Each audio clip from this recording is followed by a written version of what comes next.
E aí, pessoal? Bom, aqui é o professor Reginaldo. Galera, a gente vai fazer aqui uma revisão final, abordando alguns temas principais que são passíveis de ser cobrados na prova de vocês, certo? Então, diante de tudo isso, eu preciso que vocês foquem, prestem atenção, certo? Porque são temas que o Enem gosta de estar cobrando, certo? Então, vamos aqui ver se de repente a gente acerta isso, tá? É necessário, galera, que vocês tenham, primeiro ponto, paciência, leiam a questão com calma. Se eu não conseguir resolver a questão de primeiro, passo adiante. E aí, se não passo adiante, porque todo mundo sabe que às vezes uma questão, a resposta de uma questão está em outro enunciado. E aí é onde a gente precisa ter cautela. Então, vamos aqui de primeira questão. Sou o professor Reginaldo, tamo junto e pau na máquina. Vamos lá. Primeira questão, ela diz o seguinte. Bom, o computador de bordo de um automóvel exibe no painel informações como velocidade média, olha aí, velocidade média, e consumo médio e instantâneo de combustível. Show, primeira informação. Auxiliando o motorista no monitoramento do automóvel ou no planejamento de uma viagem. Show de bola, até aí. Com os dados fornecidos pelo computador de bordo do nosso carro, certo? Foi construído o gráfico que mostra como variou o desempenho, eu vou riscar aqui, ó, diferente, o desempenho do veículo em quilômetros rodados por litro de combustível em função do consumo durante a viagem de 90 minutos. Agora vem o comando. De acordo com essas informações, a velocidade escala média do veículo foi de infere-se que primeira coisa que a gente tem, nós temos aqui o quantitativo de quilômetro que ele roda por litro e o consumo, né? Ou seja, D de desempenho versus combustível, né? Então, primeira coisa que a gente vai ter que fazer aqui, trata-se de um gráfico, né? Muita gente corre com medo de um gráfico, e eu preciso saber o seguinte, qual é a distância percorrida, certo? Com base na área do gráfico, tudo bem? Então, vamos pensar o seguinte, eu tenho aqui, todo mundo já sabe, lá desde a parte do ensino médio, da cinemática, que a distância percorrida ela é dada pela área do gráfico. Então, eu vou fazer o seguinte, olha só, primeira coisinha aqui, eu vou calcular aqui a distância percorrida. E essa distância percorrida, ela é dada de que forma, que é, Reginaldo? Pela área do gráfico. Então, essa distância eu vou chamar de ΔS ou D. Então, simplesmente eu digo o seguinte, o ΔS, ele é numericamente a área. Pronto. E você analisando aqui, que nós temos esse garoto, nós já temos aqui, olha só, temos aqui três áreas. Então, eu vou ter a primeira, olha assim, olha aqui, terei a segunda, e agora eu terei a terceira. Pronto, show de bola. O que é que eu tenho que fazer? Calcular cada uma. Então, no que eu calculo cada uma, vou calcular aqui, ó, essa de amarelo aqui, ó, observe que essa primeira aqui eu vou chamar de ΔS1. E ela vai ser a área da base, que é 1 vezes 7, e nós temos, portanto, aqui o ΔS1 equivalente a 7, o quê? 7 quilômetros. Show de bola. Vou fazer agora aqui o ΔS2, que é referente a essa área 2. Então, de 1 para 7,4, esse cara, ele percorreu, teve um consumo de 6,4 litros, certo? E qual é a altura? 12,5. Ah, garoto, então, 12,5. Então, com isso, eu tenho que o ΔS2, a distância percorrida, certo? Ela vai ser de quanto? Agora eu vou ter que calcular, né? Então, fazendo essa continha aqui, 6,4 com 12,5, pronto. Então, ele me dá aqui, ele me dá aqui 80 quilômetros. Show de bola. E por último aqui, eu vou fazer esse garoto aqui, ó, puxando até a setinha aqui para vocês, certo? Então, delta S3, que é a distância 3, ele foi de 7,4 a 8,9, que é a base. Então, nesse caso aí, a variação dele foi de 1,5 litros. 1,5 litros. Opa, deixa eu tirar esse litro aqui. Vezes a altura, que é de quanto? 10. Então, cara, esse delta S3, que é a distância, ele vai ficar de 15 km. Muito bem. Então, observa que eu tenho aqui, ó, as 3 áreas que eu calculei. Pronto. Então, o que é que você vai dizer? Camarada, quer dizer que, Reginaldo, que aqui esse delta S total, e isso, foi quem? O delta S1, olha só, vou chamar aqui, ó, delta S1 mais o delta S2 mais o delta S3. Logo, eu tenho aqui o delta S total, que no caso é a soma de quem? 7 km mais 80, então vai ficar 7 mais 80 mais 15. Bom, 15 com 7, 22, 22 com 80, então eu tenho aqui o total 102 quilômetros. Bom, a questão está nos pedindo, certo? Olha aqui, ó, ela está nos pedindo o quê? A velocidade média, cara. Então, se ele está pedindo a velocidade média, a gente vai descobrir agora, que é o passo final. Então, a velocidade média será a variação do espaço total, certo? Tranquilo? Espaço total sobre o tempo total. Show de bola, né? Aí, meu querido, o que é que a gente vai compreender aqui? Certo? Bem tranquilinho aqui, sem pressa. A pressa é inimiga da perfeição. Nós temos aqui 102 referente a o espaço. Temos aqui o tempo, opa, olha aí, ó, durante uma viagem de 90 minutos. Caramba, então quem é esse 90 minutos? 90 minutos, tu concorda que é 1 hora mais 30 minutos. Então isso aqui eu tenho 1,5 hora. Ah, garoto, 1,5 hora. Professor, então quer dizer que a velocidade média, vamos dividir aqui 102 dividido por 1,5. Ou seja, nós temos aqui uma velocidade média, portanto, de 68, certo? 68 quilômetros por hora. Espera aí, eu vou só pegar esse trecho aqui, que vai ficar coxado, bota ele para cá, pronto. Agora fica bonito. Quilômetros por hora. Então, a razão, certo, do espaço percorrido em função do tempo gasto foi de 68 km por hora. Questão, galera, que graficamente sempre vai ser cobrada na tua prova. Então, calma e tranquilo, pau na máquina, item B de bola. Pronto, olha aí, certo? Tranquilo, tranquilo? Lembrando, né, só lembrando, fazer aqui um lembrete para vocês, que o movimento uniforme, ele é diferente do movimento uniformemente variado, não é isso?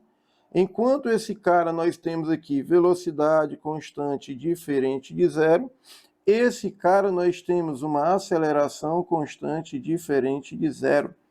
Aqui a velocidade agora ela é o quê? Variável. Show de bola? Então, avançando. Próxima questão.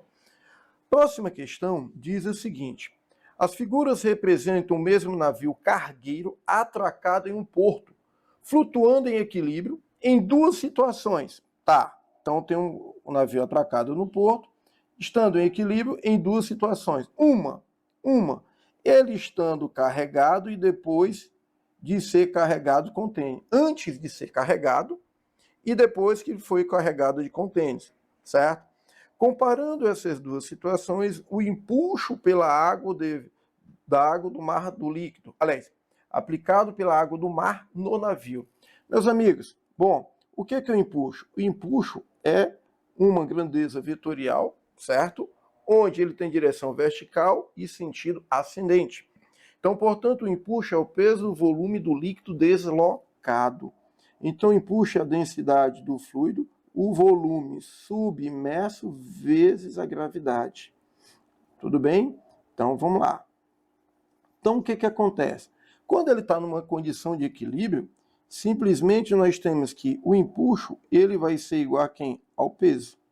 Então vamos aqui analisar, certo? Observe que aqui nós temos a água do mar, que é essa parte aqui ó, de azul, tranquilo? E aí você vê que o casco aqui, a parte do navio, ele está adentrando. Então, logicamente que quando ele adentra, o volume que ele ocupa é o volume que ele sobe, né? Ou seja, desloca o líquido em virtude do seu peso. Logo, o que acontece aqui? Eu tenho o peso do navio, olha só, vou fazer aqui, ó, eu tenho o peso do navio, pronto, tá aqui o naviozinho aqui. Nós temos aqui uma quantidade de líquido, que sem ele está carregado, e é notório que ele tem um peso aqui, pronto, tá aqui o peso. E aí você vai ter o volume. Cadê o volume? Volume não, desculpa, o empuxo, tá aqui. Pronto. O que acontece? Quando esse cara é colocado sobre ele vários containers, então o que vai perceber? Percebe-se que vai haver uma maior adentração, ou seja, ele vai ficar mais submerso, parte dele aqui na água, não é isso? Ó? Vai ficar mais submerso. Então, nessa brincadeira aqui, que vai ficar mais submerso na água, significa dizer que se eu coloquei mais container, aumentei a carga total. Se eu aumentei a carga total, o que foi que aconteceu com o peso? Aumentou. Uma vez que aumentou o peso, logicamente que o empuxo também vai aumentar. Então, vamos analisar aqui. Comparando as duas situações, conclui-se que o empuxo aplicado pela água do mar no navio, ele é menos intenso quando o navio está carregado? Bom, ele é mais intenso que quando o navio está carregado, porque no que eu tenho maior peso, certo? Então vai haver um maior volume de líquido deslocado. Então isso favorece com que o empuxo aumente também. Então, o item A torna-se falso por conta disso, tá? Pronto, falso. Então já tira aqui o item A. Tem a mesma intensidade em ambas situações, porque a densidade da água do mar é a mesma antes e depois de o navio ser carregado. Bom, o que torna falso, não é isso? Porque quando ele diz aqui tem a mesma intensidade, mas eu estou relacionando a grandeza empuxo que ele perguntou. Ele não fez alusão à densidade. Então, por isso, falso também. C. Tem a mesma intensidade em ambas situações? Lógico que não. Ele nem tem a mesma, já começa errando aqui, ó, tem a mesma intensidade. Ele é mais intenso aonde? Ele é mais intenso quando ele é carregado. Então, vamos ver qual é o item. É mais intenso quando o navio está carregado, porque nesse caso o volume submerso do navio é maior, ou seja, há uma maior penetração do casco nele no fluido, e isso faz com que gere um empuxo maior para que ele possa se encontrar em equilíbrio. Então o item correto é o item D de dado. Vamos ver. Item E. É mais intenso antes de o navio ser carregado? Logicamente que não. Absurdo, certo? Então, item correto, item D de dado. Show de bola, né? Lembrando dos casos do empuxo, né? Nós temos aqui 3 casos. A gente tem ele quando ele afunda. Quando, o que acontece? Quando o peso é maior que o empuxo. E isso faz que a densidade do corpo, certo? É maior que a densidade do fluido. Temos quando ele fica submerso, mas numa condição de equilíbrio, que é o que está aqui, né? Quando ele está em equilíbrio, certo? Se ele está em equilíbrio, significa dizer que o peso é igual ao empuxo, e isso faz que a densidade do corpo é igual à densidade do fluido. Bom, e nós, para termos a finalizar, a gente tem quando ele flutua, né? Quando ele flutua, significa dizer que o peso ele é menor do que o empuxo, ou seja, a densidade do corpo, portanto, é menor do que a densidade do fluido. Tá? Tranquilo? Show de bola? Então vamos lá. Galera, esse bipzinho que vocês estão escutando é uma oscilação de energia que está acontecendo aqui no estúdio, tá? Então o Nobrick ele fica equilibrando, por isso que ele fica dando esses bip, tudo bem? Então vamos lá, avançando, próxima questão. A próxima questão, certo? Aliás, pulei a terceira agora. A terceira questão diz o seguinte: A figura representa o espectro eletromagnético. Então, temos um espectro eletromagnético dividido de acordo com a frequência das ondas que compõem.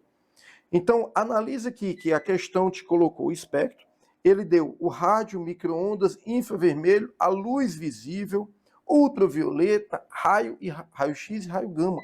Tá, vamos ver aqui. Determinada a fração desse espectro com o comprimento, olha só, determinada fração desse espectro com o comprimento de onda que varia, olha só, que está entre 200 nanômetros e 280 nanômetros, é utilizado como germicida na desinfecção de reservatórios de água, do ar em hospitais, de instalações de processamentos e armazenamento de alimentos em superfícies em geral. Considere a constante, aliás, o C, que no caso é a velocidade da luz no vácuo, e sabendo que o nanômetro é 10 a menos 9 metros.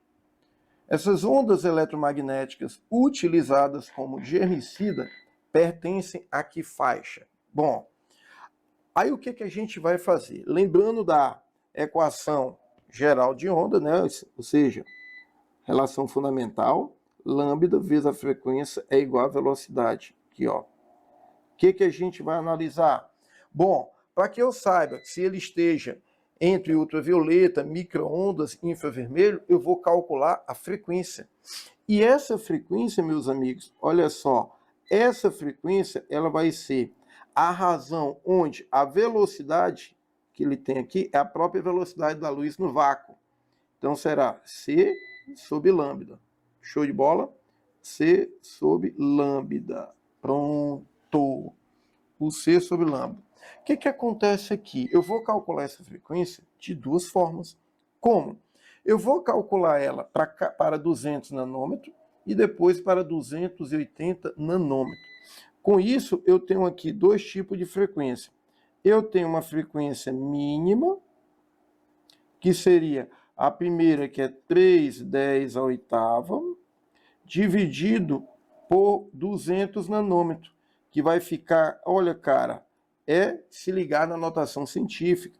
Então vai ficar 2/10 ao quadrado, onde o nanômetro é 10 a menos 9.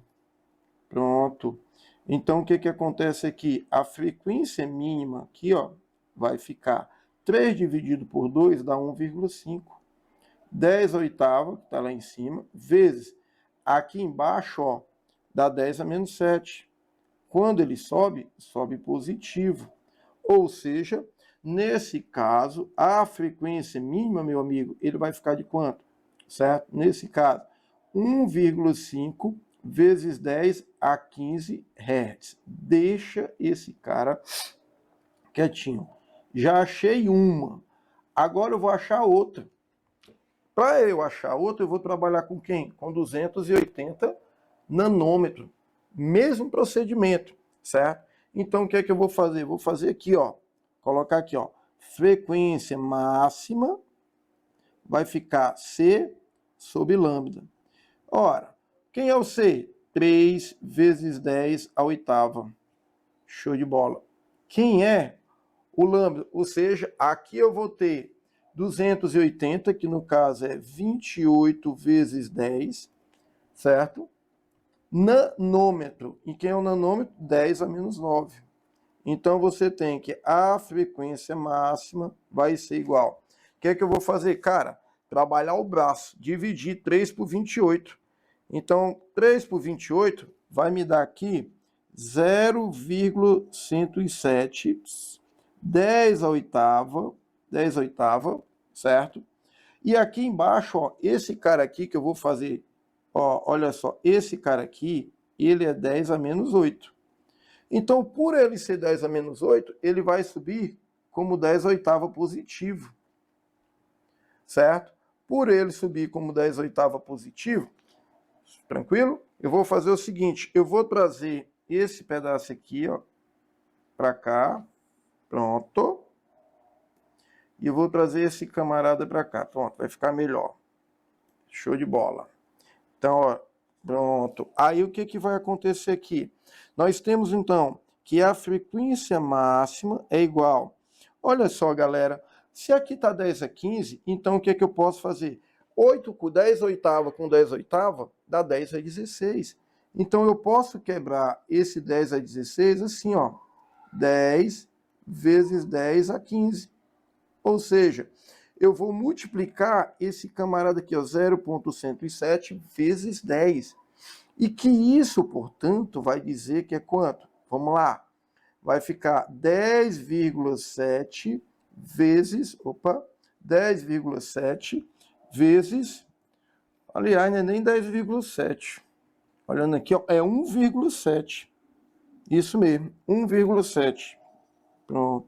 Então vai ficar aqui 1,07 vezes 10 a 15 Hz. Pronto. Aí a gente vai fazer o seguinte, cara, tá, beleza.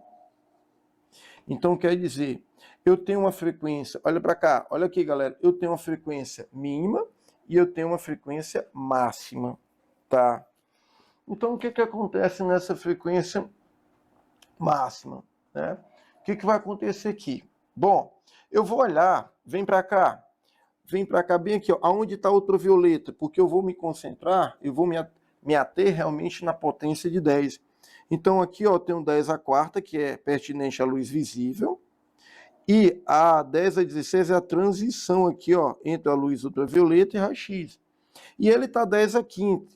Então 10 a 15, ele se encontra nesse espaço aqui, ó, nesse espaçozinho aqui da ultravioleta. Ou seja, o que eu posso constatar? Olha para cá, que as ondas eletromagnéticas utilizadas como germicidas estão dentro da faixa ultravioleta. Item A de aprovação.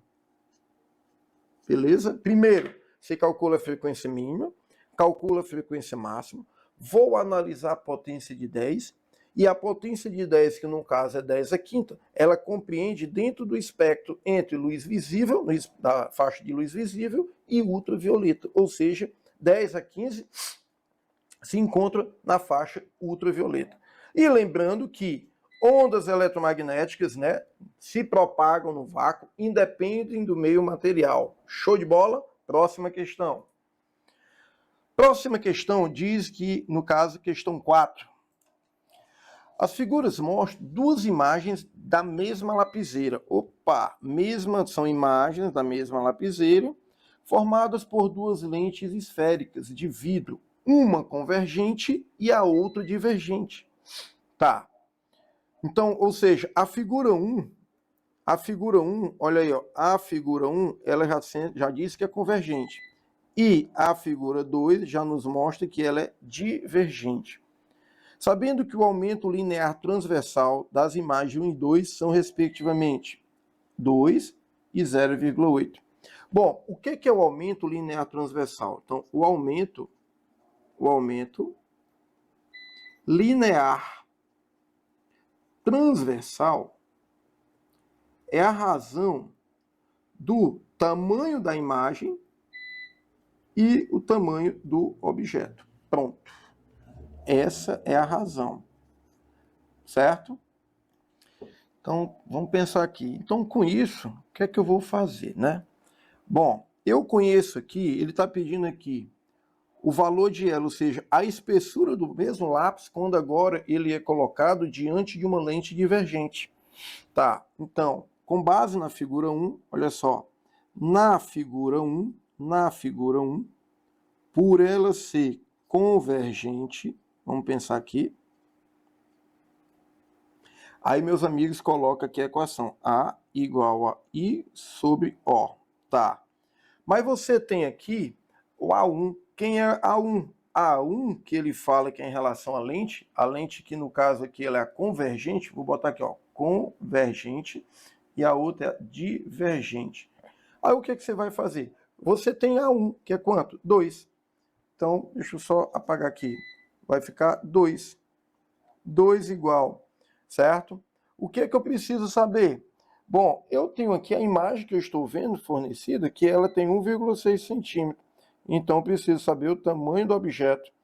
Então, nesse caso que eu tenho aqui, o tamanho do objeto ele vai ser 1,6 dividido por 2. No caso, ele tem 0,8 centímetros de altura.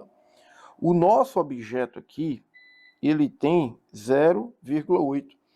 Só que aí ele quer saber qual é o comprimento, a largura dele diante de uma figura, aliás, diante de uma lente divergente.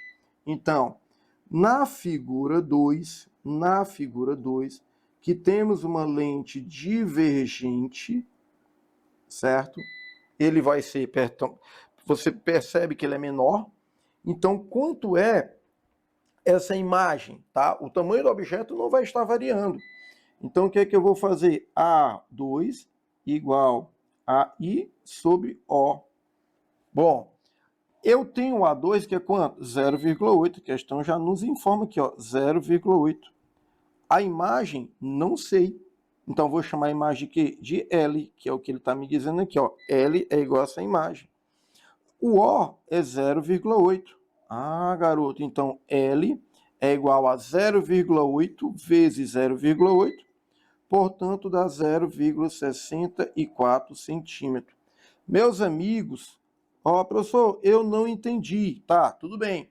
Então o que é que você vai fazer? Você só vai multiplicar 0,8 vezes 0,8, fazendo que a gente marque o item B de bola. Questão tranquilíssima, tranquilíssima.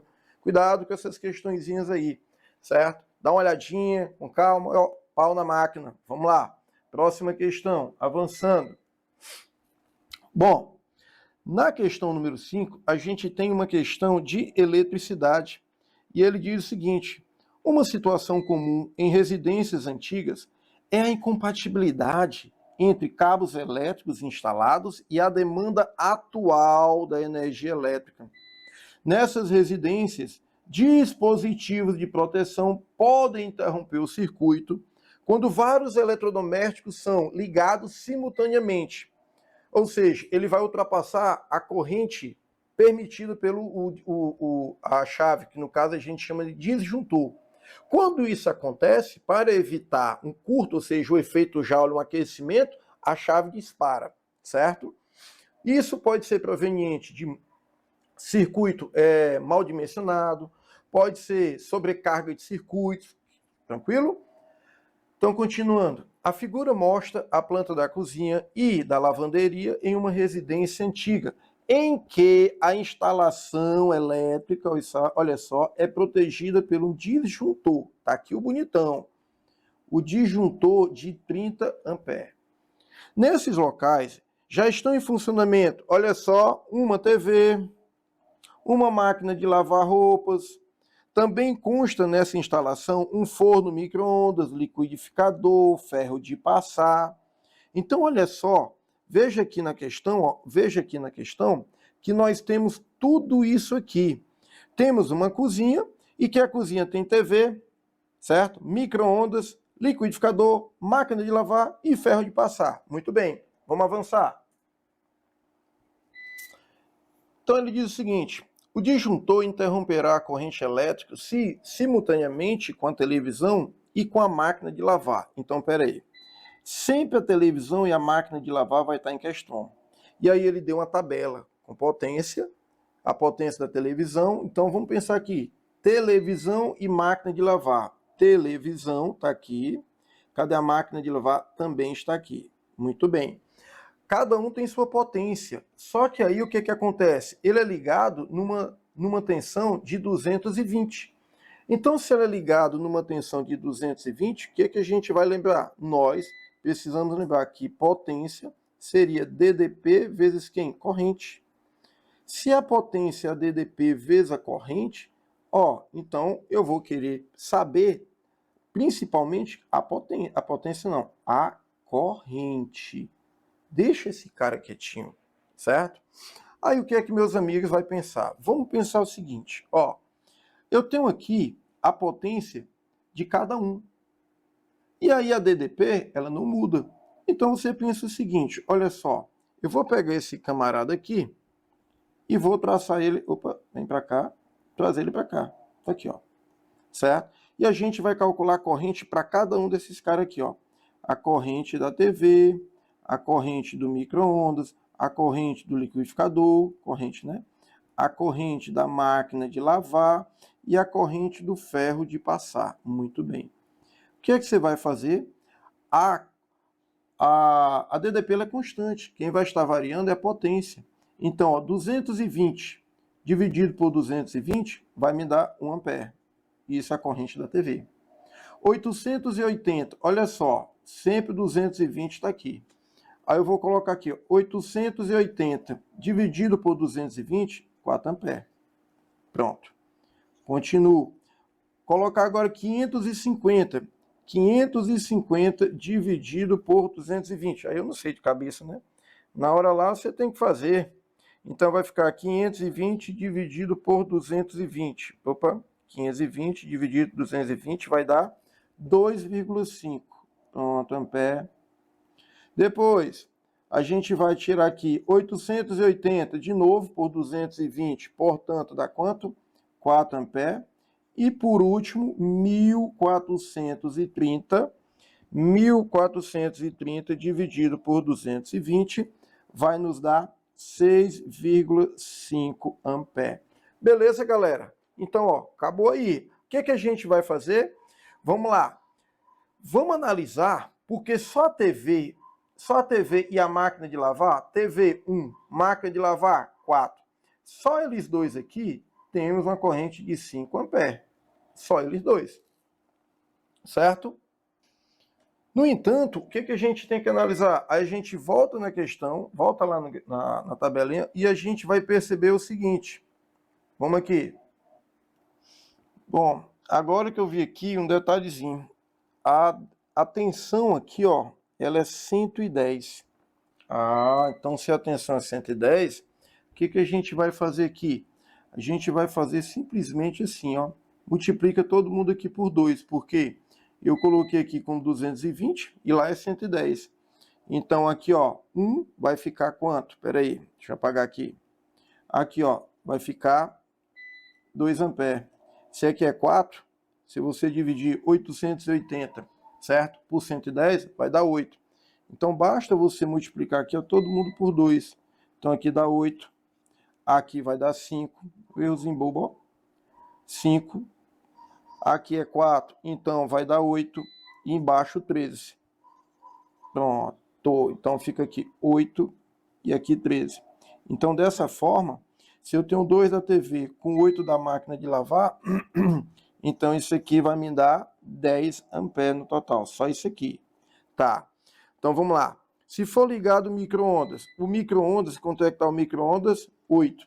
8 com 10, olha só. 8 mais 10 vai dar 18. O disjuntor, a corrente do disjuntor é 30. Não vai baixar, certo? Então o item A está falso. Ele não baixa. Bom, se forem ligados forno de micro-ondas, aí o que você vai fazer? Só aqui, ó, vai dar 10, que é a televisão e máquina. Mais o micro-ondas, cadê? Micro-ondas, 8. Mais o liquidificador, 5. Soma isso aqui, dá 23, também não baixa. Então tá falso o item B. Pronto. Vamos analisar agora aqui. 10 continua, que isso é televisão e máquina de lavar. Vamos ligar, vamos colocar do forno de micro-ondas, cadê? 8. Ferro de passar é 13. Opa, o que acontece? 10 mais 13, 23. 23 mais 8, opa, isso aqui vai dar 31 ampere. Ô, garoto. Então o disjuntor, a capacidade dele máxima é até 30. Acima disso, ele dispara, ou seja, ele vai disparar no item C de casa. Vamos ver os demais, certo? De novo, eu já tenho a TV com a máquina aqui somados dá 10 ampere. Se eu for associar com ferro de engomar, mais quanto? Ferro de engomar, 13. Isso aqui dá 23, não baixa. Continuando. Se forem ligados, mais o liquidificador, que é quanto? 5. mais o ferro de passar. Ferro de passar que é quanto? 13. Se eu somar tudo, vai dar 28. Ou seja, só vai baixar, só vai disparar, só vai interromper, no caso, o item C, porque a somatória dos equipamentos objetivou ter uma corrente de 31 ampere, que é superior ao do disjuntor, portanto, o item correto, C de casa. Beleza, galera? Na questão 6, diz o seguinte: em 2008, um pároco de Paranaguá, suspenso por uma cadeira com cerca de mil balões de gás hélio, morreu após conseguir elevar-se até cair no mar. Não foi o primeiro padre voador, certo? Em 1707, a partir de uma observação de uma chama, o padre Bartolomeu de Gusmão inferiu que o ar aquecido poderia alçar alturas de pequenos corpos sólidos. Em 1783, os franceses Joseph Michel e Jacques, alguma coisa aí, usando o mesmo princípio, desenvolveram um balão tripulado. Ou seja, vamos ver aqui, supondo um balão da festa contendo gás hélio, então vamos pensar aqui o seguinte, supondo, já começa o comando da questão, com uma massa de 20 gramas. Opa! Então eu vou colocar aqui, ó, a massa tem 20 gramas. Que isso aqui vai me dar, dividido por 1000, né? Vai dar 0,02 quilograma. Ele tem um volume, a questão fala que ele tem um volume de 0,2 metro cúbico. Assinala a alternativa que apresenta corretamente a massa mínima de um objeto que se deve prender ao balão para ele não subir. Bom, galerinha, colocando aqui uns dados que eu não tinha colocado, esqueci, né? Vou acrescentar aqui dados, certo? Que a gente não precisa saber de cabeça, mas é importante que a questão dê. Ele tem que a densidade do ar, certo? Nesse caso lá, era de 1,2 quilograma metro cúbico, dados fornecidos pela prova. E o gás hélio, certo? Isso aqui ficaria em torno de 0,18 quilograma metro cúbico. Pronto. Isso aqui, show de bola. Bom, o que é que eu preciso saber aqui nessa questão? Bom, para que o balão suba, é preciso que o empuxo seja maior do que o peso, certo? Ou seja, a densidade do balão tem que ser menor que a densidade do ar, para que ele possa subir. Então, nesse caso, o que é que vai precisar, né? Vamos pensar o seguinte. Eu preciso calcular esse empuxo existente, né? Então, esse empuxo existente, eu vou colocar aqui, ó, olha para cá. Lembrar que se eu estou falando de empuxo, então empuxo vai ser a densidade do fluido, o volume e G. Eu vou tirar, não gosto de colocar o ρ, porque às vezes me confundo. Então vou botar aqui a densidade. Pronto. Fica melhor, sem problema, tá? Então bota aqui o D. Pronto. Esse D aqui é o do fluido, tá bom? Deixa esse cara. Então o que acontece? Eu preciso saber que o empuxo, calcular aqui empuxo, vai ser a densidade relativa, porque eu tenho a densidade do ar e do hélio. Então, eu vou fazer uma densidade relativa, o volume do balão e a gravidade. Então, o que acontece aqui? Esse garotinho aqui, nós vamos ter que isso implica que é igual à densidade, né? No caso aqui, a densidade do ar menos a densidade do hélio, que multiplica o volume vezes a gravidade. Então, eu vou pegar esse camarada aqui e trago bem para cá, deixar espaço.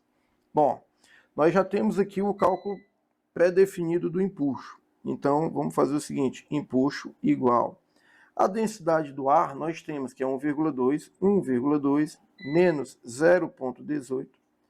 O volume do balão, que é de quanto? Cadê o volume do balão? 0,2 metros cúbicos. E a gravidade, 10. Então, fazendo essas contas aqui, 1,2 por 0,18, isso aqui, cara, vai dar 1,02 vezes esse produto aqui que dá 2. Ou seja, o empuxo ele vai dar 2,04 Newton. Pronto. Professor, peraí. Então quer dizer, nós temos aqui o balão, tá aqui a cesta, ó o balão. Pronto, tá aqui o balão. Aqui no interior dele tem um gás hélio. E aqui fora eu vou ter ar. Pronto, eu vou ter ar. E aqui dentro eu vou ter o rapazinho aqui, ó. Pronto. Então o que que acontece? A densidade do balão, no caso aí do hélio, é menor do que o do ar, certo? Então isso favorece com que ele desloque, não é isso? Tranquilo? Ou seja, o empuxo seja maior do que o peso. Então o que que eu preciso saber? Tá, mas aí eu preciso ainda também calcular o peso do balão. O peso do balão, certo? Então isso aqui eu vou botar assim, o peso do balão vai ser a massa do balão vezes a gravidade. E a massa, ele diz aqui, ó, usando 20 gramas, né? 20 gramas, 0,02. Então, o que que acontece? Eu vou colocar aqui, ó, 0,02 vezes 10. Logo, o peso do balão vai ficar de quanto? 0,2 Newton. Deixa esse garoto quietinho aqui. Pronto. Bom, feito isso, o balão, certo? Ele não iria subir numa seguinte condição, certo? Vamos pensar o seguinte, qual era a condição que ele não ia subir? Não iria subir assim, pensa o seguinte, que o balão, escrever aqui, ó, balão não subiria, certo? Na seguinte condição. Espero que a letra esteja dando para entender, galera. Então eu tenho aqui que o peso do objeto seria o empuxo menos o peso do balão. Quem é o empuxo? Opa, o empuxo está aqui, que vai ser de quanto? 2,04. Menos o peso do balão, 0,2. 0,2. Então isso aqui vai me dar quanto? 2,04. Menos 0,2. Isso aqui, cara, deixa eu ver aqui quanto é que dá. Dá 1,84. Então isso aqui vai dar 1,84 Newton. Bom, ele pergunta aqui, ó. Assinale a alternativa, olha só, deixa eu grifar aqui. Assinale a alternativa que apresenta corretamente a massa mínima de um objeto que deve prender ao balão para ele não subir. Então, o que que acontece para a gente entender? Então, o que que eu preciso saber aqui? Eu preciso calcular calculei aqui, ó, calculando aqui um objeto. Vou colocar aqui um objeto para que ele não suba, certo? Por isso que eu calculei aqui, o peso do objeto seria o empuxo, que eu vou desenhar aqui de cor azul, o empuxo, ele tem que ser maior do que o peso do balão. Pronto. E aí eu coloquei o quê? O peso do objeto. Pronto. Que seria o empuxo menos o peso do balão, que dá 1,84. Dessa forma, eu vou calcular a massa do objeto. Massa do objeto. Então, essa massa do objeto, meus amigos, vai ficar aqui, ó. Olha só. A massa OBJ seria o peso do objeto dividido pela gravidade. Então, você sabe que é 1,84 o peso do objeto e a gravidade vai dar quanto? 10. Logo, a massa desse objeto vai dar quanto? 0,184 quilogramas. Com isso, meus amigos, a gente mata que o item correto a ser marcado, item C de casa. Beleza? Tranquilo, tranquilo? Então vamos lá, avançando para a gente não perder tempo. Certo? A questão número 7, ela diz o seguinte: durante a crise da Covid, muitas famílias se encontraram com dificuldade orçamentária. A família de Darcy foi uma dessas. Ela está reformando um dos quartos e gostaria de instalar um espelho plano em uma parede perpendicular ao chão, com a possibilidade de conseguir... Então, peraí. Uma parede com a possibilidade de observar todo o seu corpo, da cabeça aos pés. Supondo que Darcy, então, Darcy, vamos pensar o seguinte, a Darcy, ela está aqui, pronto, está aqui, pronto, aqui é a Darcy, e está aqui o olho dela. Foi colocado um espelho aqui, bem aqui, aí eu vou desenhar o solo, que senão ela vai ficar flutuando, certo? E aí o que que acontece? Eu vou colocar aqui um espelho acima da cabeça da Darcy. Deixa eu pensar aqui. Então eu coloquei aqui, está aqui o espelho. Pronto. A Darcy, que é o objeto, logicamente vai ter a imagem dela, ou seja, do olho dela, se encontra, pronto. Então eu vou colocar o olho dela mais ou menos por aqui, por aqui. Então vamos colocar aqui o olhinho dela aqui, ó. Pronto, observador. Então ela está vendo aqui, ó, a imagem dela. Tá aqui a imagem. Opa. Tá aqui a imagem dela. Pronto, tá aqui a Darcy. Então isso aqui seria a imagem. Então o que que a gente pode idealizar? Que a distância do objeto ao espelho, certo? Isso aqui, portanto, é o espelho. Então a distância, se aqui é D, aqui também é D. A distância do objeto ao espelho é a mesma distância da imagem ao espelho. Haja vista que a altura do objeto é igual à altura da imagem. Não sofre nada. Aí então o que que acontece aqui? Já que ela está vendo nesse sentido, para ela enxergar todo o seu reflexo, então o que que eu posso imaginar aqui? Que ela enxergando, vai partir um feixe de luz, vou fazer aqui com verdinho, partindo daqui para cá e partindo para cá também, para ela enxergar totalmente, certo? Bom, o que que acontece nisso aí? Nós temos aqui o que a gente chama de ângulo de visão, ou seja, campo de visão. Então esse campo de visão aqui, ó, dela, pronto, tá aqui, ó, tá todo esse campo. Então eu vou chamar esse pedaço aqui de H, que é a altura dela. E a distância dela até a imagem, eu vou chamar simplesmente de 2D. Pronto. Tranquilo? Tranquilo, tranquilo? Então vamos pensar que a altura, ela deve colocar, vamos só pensar aqui. Supondo que Darcy tem 1,65 centímetros de altura. Então a altura dela, que é H, 1,65. E sua distância horizontal em relação ao espelho é de 40 centímetros. Assinale a alternativa que apresenta corretamente a menor altura. Meu amigo, o que que a gente vai pensar? O que que a gente vai pensar aqui? Vamos fazer o seguinte, eu vou chamar aqui o tamanho do espelho aqui, ó, de X. Pronto.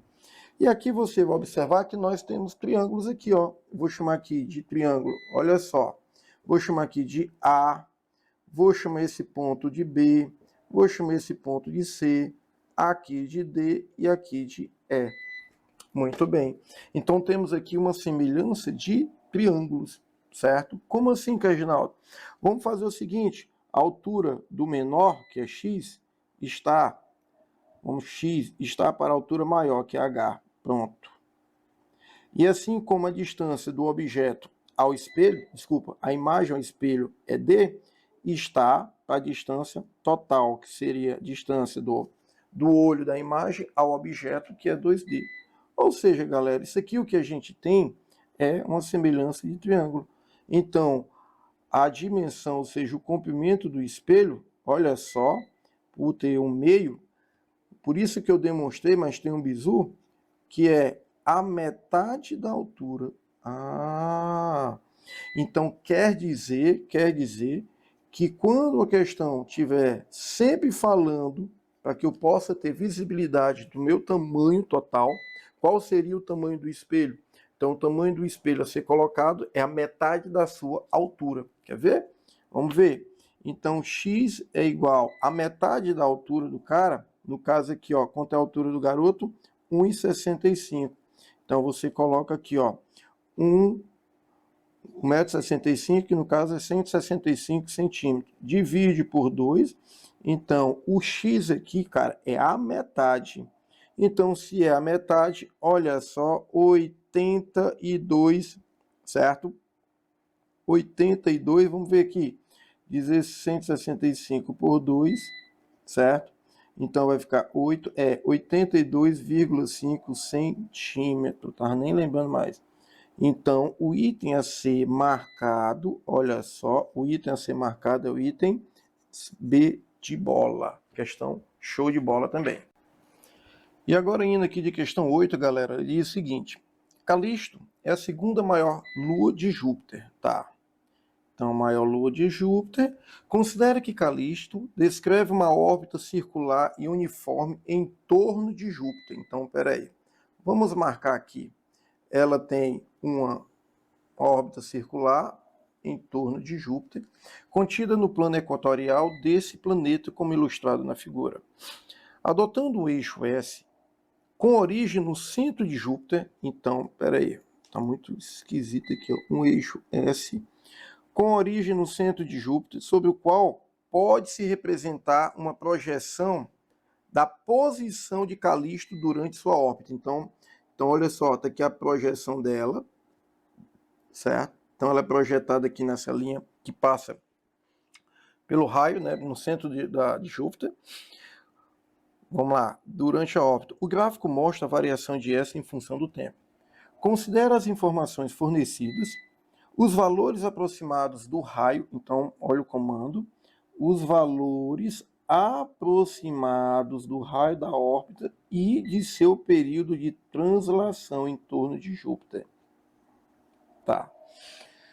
Então vamos pensar o seguinte, então como ele projeta aqui a parte em si, aliás, Calisto, a projeção de Calisto sobre essa reta que ele passou horizontal, então vamos dizer que Calisto se movimenta no sentido horário.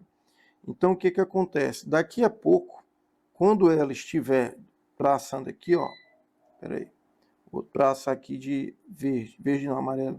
Quando ela estiver bem aqui, a Calisto, quando ela estiver aqui, epa, quando ela estiver bem aqui, ela vai ter uma projeção aqui também. Pronto, projetei ela aqui. Então, o que acontece, né? Vamos pensar aqui. Nós temos aqui a amplitude, ou seja, ela vai ficando para lá e para cá, para lá e para cá. Ou seja, nós temos uma questão que retrata falando de MHS, onde essa posição que ela está aqui, a gente chama ela de amplitude correspondente ao raio, não é isso?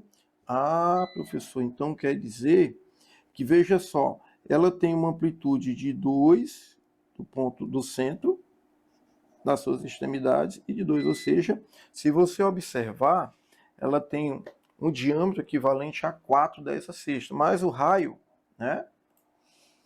Então vamos pensar aqui de outra forma, né? Deixa eu ver aqui.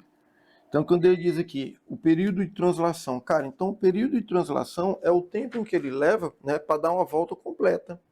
Então, o que acontece? Vamos pensar aqui o seguinte, eu tenho aqui, olha só, dos pontos, ele leva aqui em torno de 20 dias, tá? Só que aí o que acontece? Esse pontinho aqui, que seria relacionado ao raio, que vai ser do ponto, desse ponto aqui, que eu vou chamar de A, que seria a órbita total do ponto A até o centro.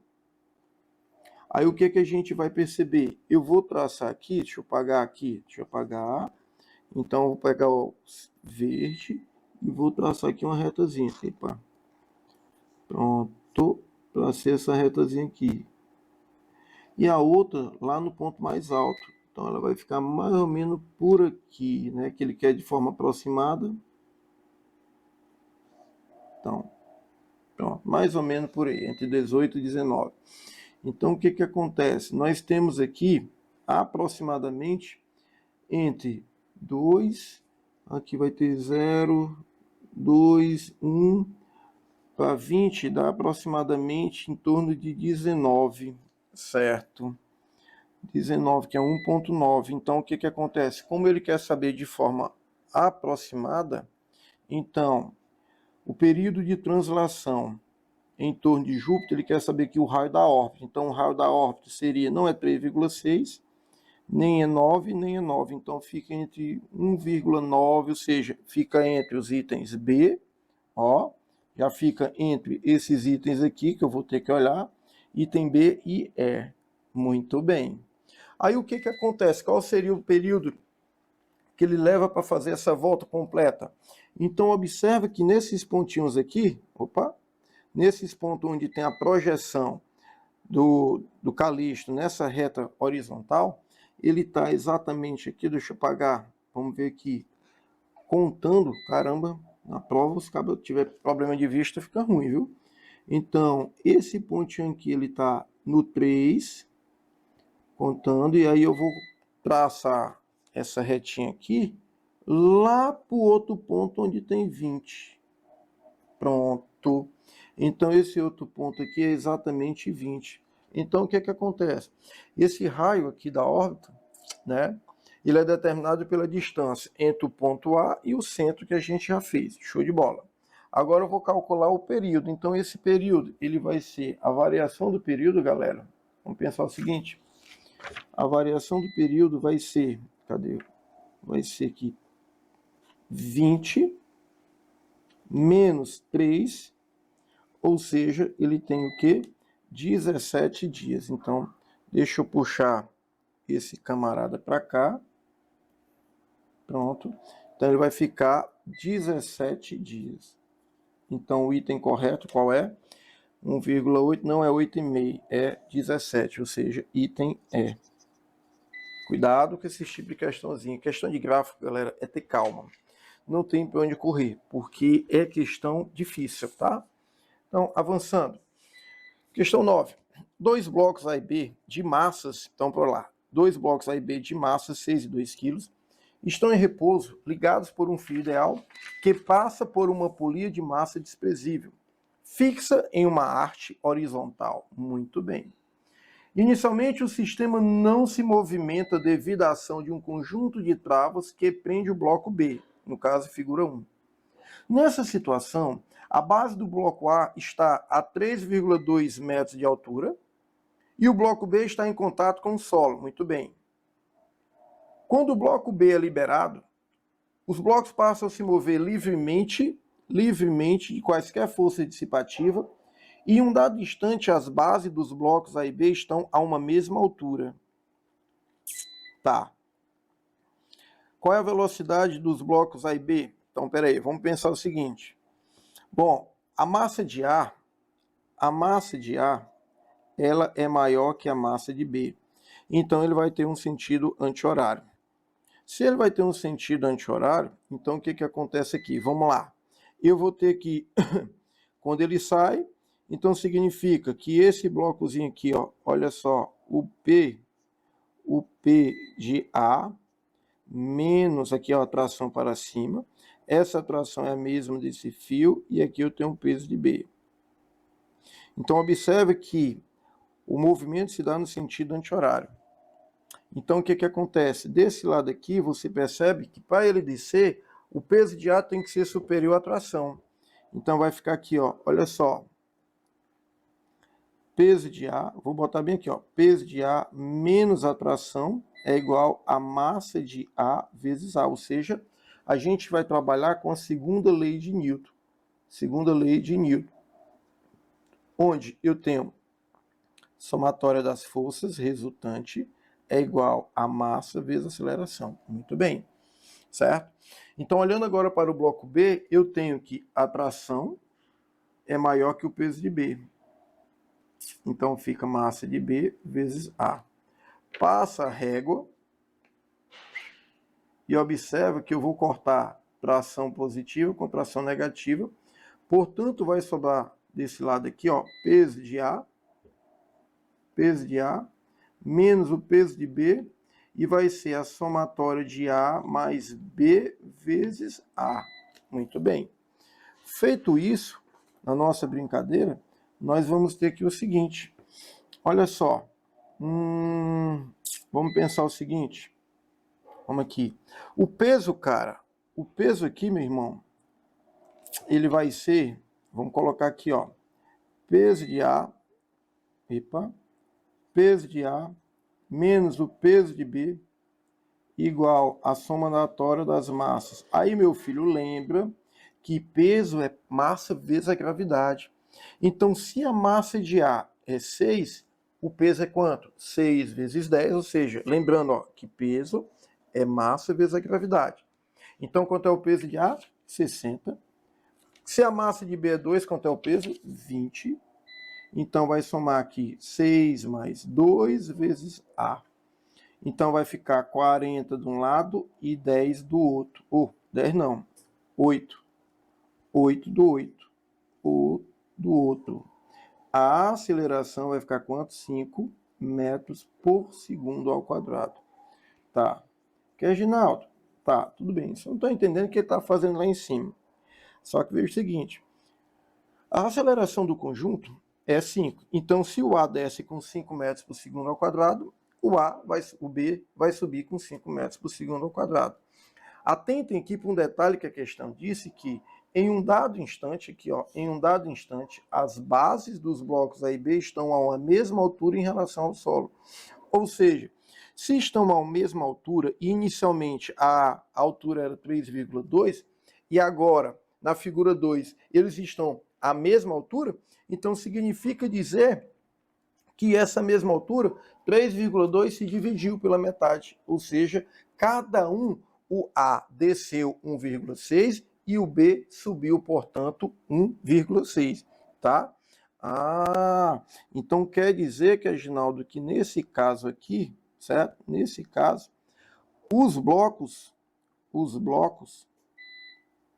percorreram, olha só, percorreram uma distância de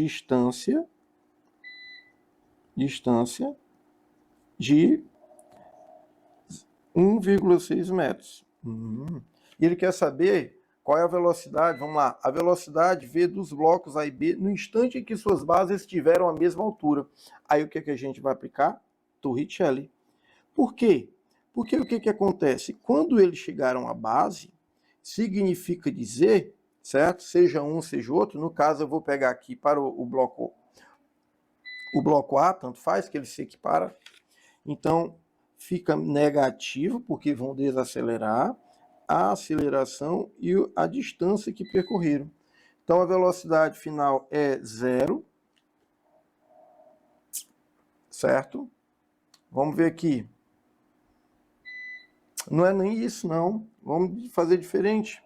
Porque o que, que acontece? Como eles aceleraram, desconstitui o que eu falei, tá? Então vai ficar aqui, cadê o azul? Positivo. A velocidade inicial estava em repouso, ó, inicialmente estava em repouso, aí sim. Então vai ficar V ao quadrado igual a 2 vezes a aceleração, a gente descobriu que é 5. A distância percorrida foi de 1,6, ou seja, 2 vezes 5, 10, vezes 1,6, nós temos 16. Ou seja, a raiz quadrada de 16, isso nos remete a ter 4 metros por segundo. Ou seja, tem gabarito, tem item C de casa. Pronto. Olha aí, mais uma questãozinha, né? Trabalhando agora a lei de Newton, né? Então vamos avançar. Aqui na questão 10, temos o seguinte: para aquecer um pouco de água, uma pessoa em uma cidade no nível do mar coloca 0,2 kg de água a 20 graus em uma xícara dentro de um forno de micro-ondas. Ou seja, esse forno de micro-ondas, então vamos pensar o seguinte: ele tem a massa, que é 0,2 kg, tira aí. Foi colocada a uma temperatura inicial, no caso aí, ele tinha a 20 graus. Foi colocado dentro do micro-ondas, cuja potência é de 1.200 watts. E programa o forno para que o tempo mínimo é 1 minuto e 40 segundos, ou seja, 100 segundos. Adotando, olha só, o Czinho, que é o calor específico, 410 a terceira joule, e considerando que apenas 50% de energia elétrica consumida por esse forno são utilizados. Guarda aí. Então ele pergunta, ao final do tempo programado, qual é a temperatura da água? Pronto, qual é? Certo? Então, primeiro fato que eu vou calcular. Vamos pensar o seguinte, vou escrever aqui, item 1. Eu preciso calcular qual foi a energia consumida pelo micro-ondas, certo? Então, eu vou ter aqui, ó, energia, vamos pensar aqui, energia consumida pelo micro-ondas. Pronto, vou botar assim, micro-ondas, tá? Para ganhar tempo. Então, o que que acontece? Senhores, lembram que potência seria a quantidade de calor em função do tempo. Tá, mas aí a quantidade de calor consumida pelo micro-ondas é potência vezes tempo, que no caso, a potência nós temos que é 1.200 watts, onde esse watt é a mesma coisa de 1.200 joule por segundo. Joule por segundo, certo? Então, se eu colocar aqui joule por segundo, ó, e o tempo é de quanto? 100 segundos, muito bem. Então, nós temos um tempo de 100 segundos. Olha só, segundo, cara, corta com segundo. Então, isso implica dizer, ó, olha para cá, que a potência nesse caso aqui, ela vai ser 1.200 vezes 100, colocando em notação científica, vai me dar 1,2 vezes 10 a quinta joule. Pronto. Deixa esse garotão aí, ó. Deixa esse camarada aí. Professor, vamos ver aqui. Tá. Bom, calculei a potência, certo? Potência consumida pelo micro-ondas. Qual é a quantidade, nesse caso, de energia utilizada para aquecer a água? Então, é o que eu vou calcular aqui, ó, item 2, certo? O item 2, eu vou dizer assim, energia utilizada para aquecer a água. Aquecer H2O. Tá. Só que ele diz aqui que apenas 50% é que foi utilizado. Show de bola. Então a quantidade foi apenas 50% dela. Tudo bem. Então o que é que eu vou utilizar? Que o Q0 é igual, olha só, 50% é a mesma coisa de 0,5. E 0,5 eu posso escrever como sendo 1 sobre 2. E quem é o Qzinho? Quanto é esse Q que a gente vai calcular, né? Aqui eu chamei, peraí, eu botei foi potência, né? Na verdade aqui, ó, bem aqui. Então vou só tirar aqui, ó, a gente estava calculando esse Q. Agora está correto. Então quem é o Q? 1,2 vezes 10 a quinta. Então nesse caso, a quantidade de calor utilizado para aquecer simplesmente é de quanto? 0,610 a quinta, ou seja, 610 a quarta joule. Pronto, deixa esse camarada aí. Show de bola. Então ele pergunta, qual é aí? Cadê? Qual é a quantidade de tempo programado? Aliás, ao final do tempo, qual é a temperatura atingida? Tá. Então eu vou calcular aqui a temperatura. Então, temperatura, olha aí, ó, temperatura final. Essa temperatura final, galera, vai ficar o seguinte, vem comigo. Eu tenho aqui Q igual a MC, variação de temperatura. Você tem a quantidade de calor fornecida, que foi de quanto? Utilizada, perdão. 610 a quarta. 610 10 à quarta. Os senhores precisam saber a massa. A massa foi de quanto? 0,2 kg, ou seja, 2 vezes 10 a menos 1, colocando em notação científica. Meus amigos, têm que lembrar que o calor específico, a questão deu, ó, 4, 10 à terceira. 4, certo? 10 à terceira. E aí eu vou calcular o tempo final, que é o que eu quero, menos o tempo inicial que a questão me deu, que é 20. Pronto. O que é que eu vou fazer? Como aqui vai tomar todo o espaço, eu vou apagar aqui, ó, certo? É porque tá, vocês assistem de novo. E aí eu vou transferir esse pedaço aqui lá para cima. Pronto. Ó, vou transferir aqui. Pronto. Bonitinho. Show de bola. E aí, ó, a gente continua a fazer aqui, ó. Pensa aqui comigo. Cara, agora não tem mais o que fazer. Por quê, professor? Porque se tu prestar atenção aqui, vamos arrumar. Θ menos 20 é igual, vamos aqui, 6 vezes 10 à quarta, sobre, olha aí, 2 vezes 10 a menos 1, vezes 4, 10 à terceira. Pronto, só fiz inverter, tá? Então, o que é que vai acontecer? 6 com 2 aqui vai dar 3. Pronto, então vai ficar aqui, ó, θ menos 20 igual, presta atenção, eu já vou dividir 3 por 4, que esse 3 e 4 vai me dar 0,75. E as potências de 10 eu vou colocar aqui, ó, 10 à quarta, olha quem está embaixo, 10 a menos 1 com 10 à terceira, dá 10 ao quadrado positivo. Quando sobe, sobe 10 ao quadrado negativo. Muito bem. Então, θ menos 20 igual 10 à quarta menos, desculpa, 10 à quarta com 10 à quarta, ó, isso aqui, ó, vai dar 10 ao quadrado. Ou seja, 100. 100 vezes 0,75 vai dar quanto? 75. Então, o que é que eu preciso saber? Que o θ é igual a 75 mais 20, deixa eu mudar aqui a cor, mais 20. Então, isso implica que o θ vai ficar quanto? 95 graus Celsius. Vamos ver aqui. Então, qual seria?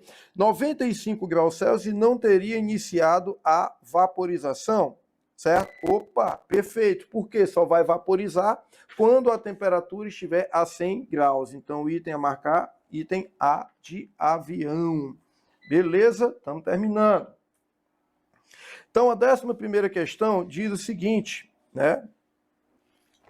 Imaginologia médica é uma área da medicina que faz uso de diversas tecnologias para criar imagem no interior do corpo. Muito bem, deixa eu tirar esse negócio. Sem necessidade de procedimento invasivo. Ela auxilia no diagnóstico, no tratamento e monitoramento de doenças.